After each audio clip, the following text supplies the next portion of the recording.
Doctor Mohammad ইউনূসের আমলে আপনি এখন মাগরিবের পরে বের হতে পারেন না রুমিন ফারহানা, অথচ আপনি আওয়ামী লীগের আমলে ভালো ছিলেন। এই বক্তব্যই প্রমাণ করে আপনাদের মতো লোকদেরকে শেখ হাসিনা বাংলাদেশে হয়তো রেখে গিয়েছে, আবার বাংলাদেশে নতুন করে আওয়ামী লীগ ফেরত আসার জন্য। এর চাইতে আর কিছু নয় রুমিন ফারহানা। আপনি কি শেখ হাসিনার আপন কেউ যে কারণে নিরাপত্তায় ভুগছেন?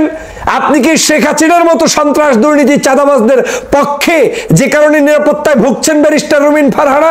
আপনি কি বাংলাদেশে মনে করছেন যে আপনি হাসিনার কোনো দালাল কিংবা গোপন সংস্থার সদস্য যে কারণে নিরাপত্তায় ভুগছেন? না হয় কেন বলছেন?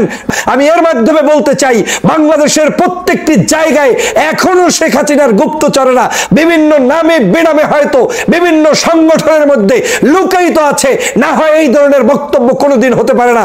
5ই আগস্টের এই সরকার হচ্ছে আমাদের সরকার, দেশের সরকার, মানবতার সরকার। 5ই আগস্টের সরকার হচ্ছে ইউনূসের এই সরকার হচ্ছে বিপ্লবী সরকার, বিপ্লব পরবর্তী আজকের এই বাংলাদেশের মানুষের নেতৃত্ব দেওয়ার সরকার। এই সরকারের ভুল থাকবে, ত্রুটি থাকবে, সব থাকবে, কিন্তু এই সরকার কোনোদিনই শেখ হাসিনার চাইতে খারাপ সরকার নয়, আওয়ামী লীগের চাইতে খারাপ সরকার নয়। আওয়ামী লীগ একটি হত্যাকারী, গুমকারী, নির্যাতনকারী সরকার ছিল, জনগণের উপরে একেবারে চরম মাত্রার একেবারে আধিপত্য বিস্তারকারী সরকার ছিল।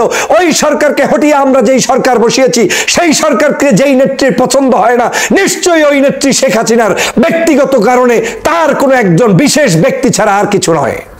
এই দেশকে রক্ষা করতে হলে দলমত চিনি না, আওয়ামী বিরোধী এই সংগ্রাম আমাদের অব্যাহত রাখতে হবে। হাসিনার দোসরদের বিরুদ্ধে আমাদের লড়াই অব্যাহত রাখতে হবে। আওয়ামী লীগের সকল ষড়যন্ত্র সম্পর্কে আমাদেরকে সজাগ থাকতে হবে। ব্যারিস্টার রুমিন ফারহানা বলছেন যে বাংলাদেশে এখন আর একা একা ঘর থেকে বের হওয়া যায় না, রাস্তাঘাটে হাঁটতে নাকি তার সন্ধ্যার পরে মানুষ প্রয়োজন হয়।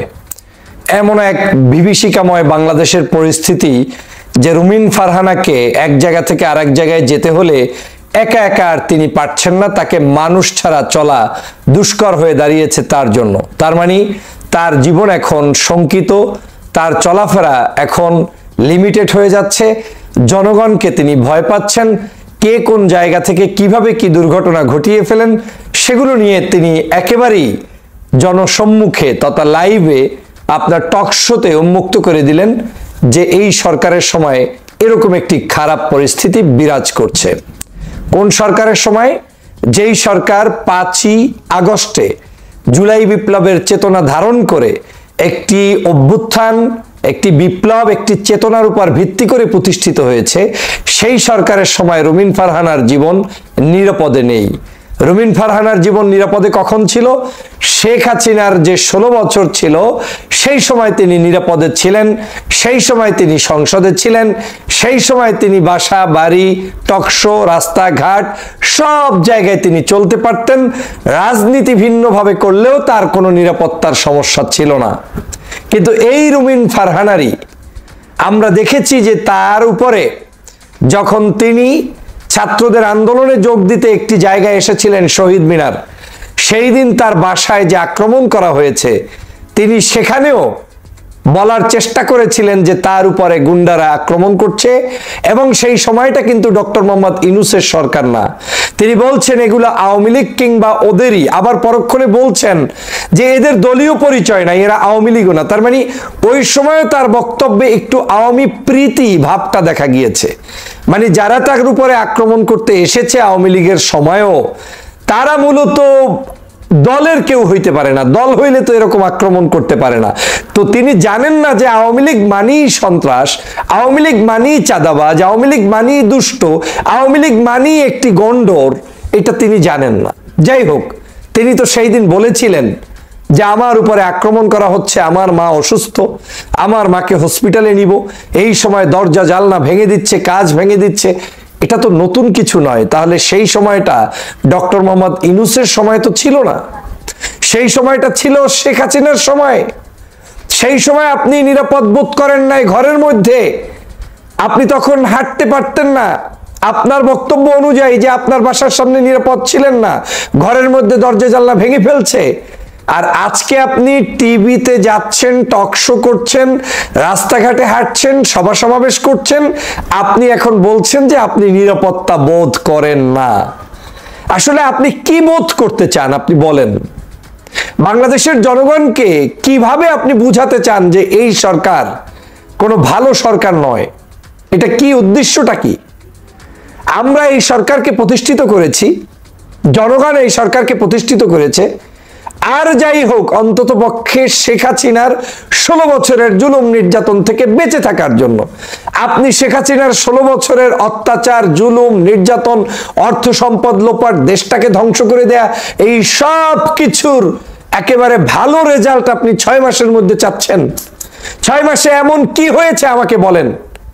আওয়ামী লীগের আমলে প্রতিদিন গুম হতো, ক্রস ফায়ার হতো, হত্যা করা হতো, মানুষ নির্যাতন হতো, আলেম ওলামাকে জেলে ভরা হতো, মানে ফাঁসির কাস্টে ঝুলানো হতো, কান্নার রোল বসতো, পৃথিবীর বিভিন্ন জায়গা থেকে বাংলা ভাষাভাষী মানুষরা অস্থিরতা প্রকাশ করত, অর্থনৈতিক মন্দা, রাজনৈতিক অস্থিরতা, কোনো ব্যক্তি কোনোভাবে রাজনীতি করতে পারতো না। 3টি ইলেকশন, সবগুলো অবৈধ ইলেকশন ছিল, এবং কোনো ইলেকশনই বাংলাদেশের আর কোনো রাজনীতিবিদদেরকে সুস্থভাবে কোনো কিছু করতে দেয় নাই, অ্যাকসেপ্ট রুমিন ফারহানাকে, যেখানে কোটাভিত্তিক মহিলা এমপি বানানো হয়েছে বিএনপির পক্ষ থেকে। যে 5-6 জন এমপি ছিলেন, তাদের উপর নির্ভর করে একটা পেয়েছিলেন রুমিন ফারহানা এমপি। অনেক বিতর্ক আছে সেই সময়ের সংসদ সদস্য যারা যারা যুক্ত হয়েছেন, ওই 5 জনের প্রত্যেকেই প্রায় বিতর্কিত। একজন উকিল আব্দুস সত্তার, এই রুমিন ফারহানার আসনের লোক।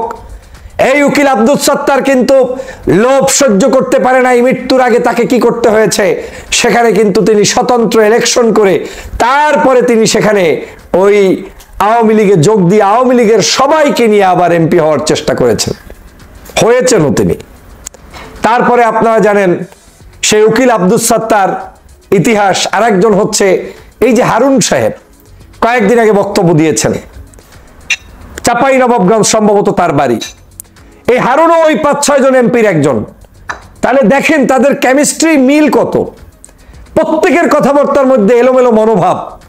সেই হারুনও কয়েকদিন আগে বলছে বাংলাদেশের শেখ হাসিনা যেভাবে যুদ্ধাপরাধীদের বিচার করেছে, এই রাজাকারদেরকে শাস্তি দিতে হবে, এদেরকে আবার নতুন করে বিচার শুরু করতে হবে, না হয় নাকি বাংলাদেশ সুন্দরভাবে থাকবে না। এবং আজহারির আলেম ওলামার মাহফিল নিয়ে যে ধরনের কুৎসার ওঠাচ্ছে, এটা কোনো মানুষ সহ্য করতে পারে না। এই একই লোক, ওই লোকই তারেক রহমানের বক্তব্য শোনে নাই, তার কথা রাখে নাই, চাপে পড়ে বাধ্য হয়ে এই দল তাকে তার সর্বশেষ নমিনেশন, মানে এমপি হওয়ার পরে শপথ নিতে এক প্রকার বাধ্য হয়েছে মির্জা ফখরুল সাহেব, তখন কিন্তু সেখানে শপথ নেয় নাই। এই রুমিন ফারহানা ওই ক্লাসমেটেরই ফ্রেন্ড। আজকে আমার মনে হচ্ছে তাদের সবার ধরন এক। রুমিন ফারহানা এখন বলছে বাংলাদেশের জনগণ আজকে শান্তিতে নাই, ঘর থেকে বের হতে পারছে না, মাগরিবের পরে নাকি নিরাপত্তা বোধ করছেন না, অনিরাপদ একটি বাংলাদেশে উনি বসবাস করছেন। বাহ, এই কথা বলার জন্যই তো শেখ হাসিনা মনে হয় বাংলাদেশে কিছু মানুষকে তৈরি করছে যারা এই কথাগুলো বলবে, আর এই কথাগুলোই শেখ হাসিনা দেশ বিদেশে প্রচার করে তারপরে তার নিজের রাজনীতিকে পরিচালনা করবে। এই কারণেই গত 16 বছর পর্যন্ত বাংলাদেশে আমরা আন্দোলন সংগ্রামে সফল হইনি, কারণ আমাদের ভিতরে শেখ হাসিনা এমন কিছু বক্তব্য, এমন কিছু মানুষকে জিয়ে রেখেছে, টিকিয়ে রেখেছে, যাদের বক্তব্যগুলোর মাধ্যমে আমরা আমাদের এই বাংলাদেশে যাতে করে আন্দোলন সংগ্রাম সুষ্ঠু সুন্দরভাবে সফল করতে না পারি। এই রুমিন ফারহানারই বিভিন্ন বক্তব্য আগেও বিতর্কিত হয়েছে, সাম্প্রতিক সময় আবার 32 নাম্বার নিয়ে বক্তব্য।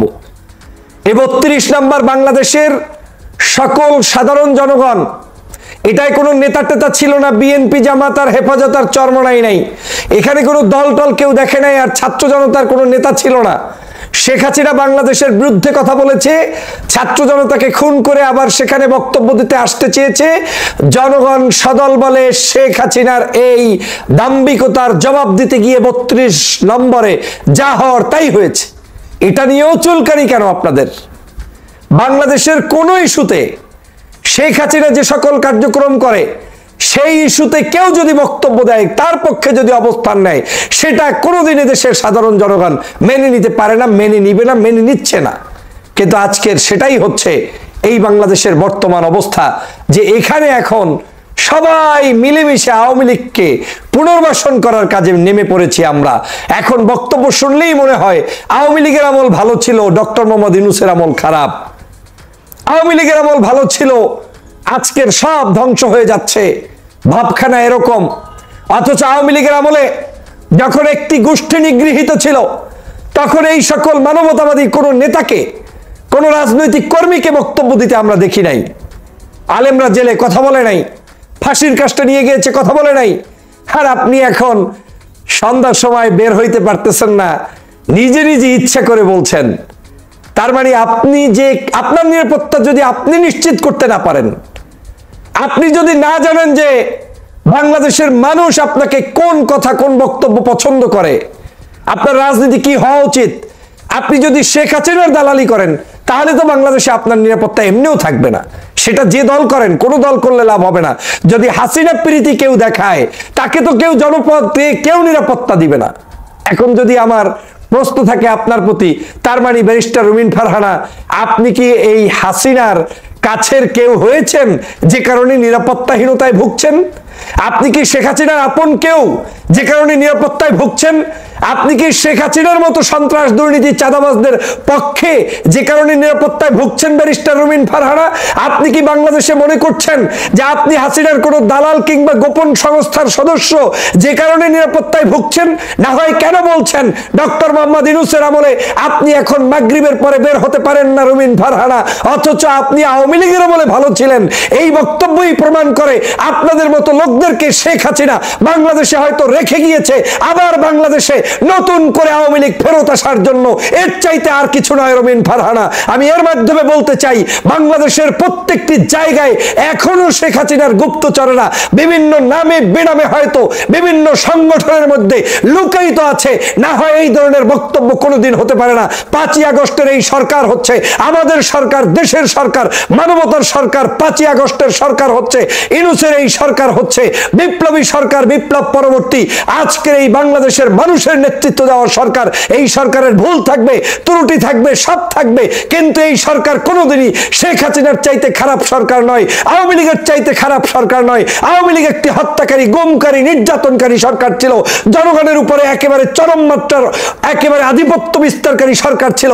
ওই সরকারকে হটিয়ে আমরা যেই সরকার বসিয়েছি, সেই সরকারকে যেই নেত্রীর পছন্দ হয় না, নিশ্চয়ই ওই নেত্রী শেখ হাসিনার ব্যক্তিগত কারণে, তার কোনো একজন বিশেষ ব্যক্তি ছাড়া আর কিছু নয়। অতএব প্রিয় বন্ধুরা আমার, এই দেশকে রক্ষা করতে হলে দলমত চিনি না, আওয়ামী বিরোধী এই সংগ্রাম আমাদের অব্যাহত রাখতে হবে। হাসিনার দোসরদের বিরুদ্ধে আমাদের লড়াই অব্যাহত রাখতে হবে।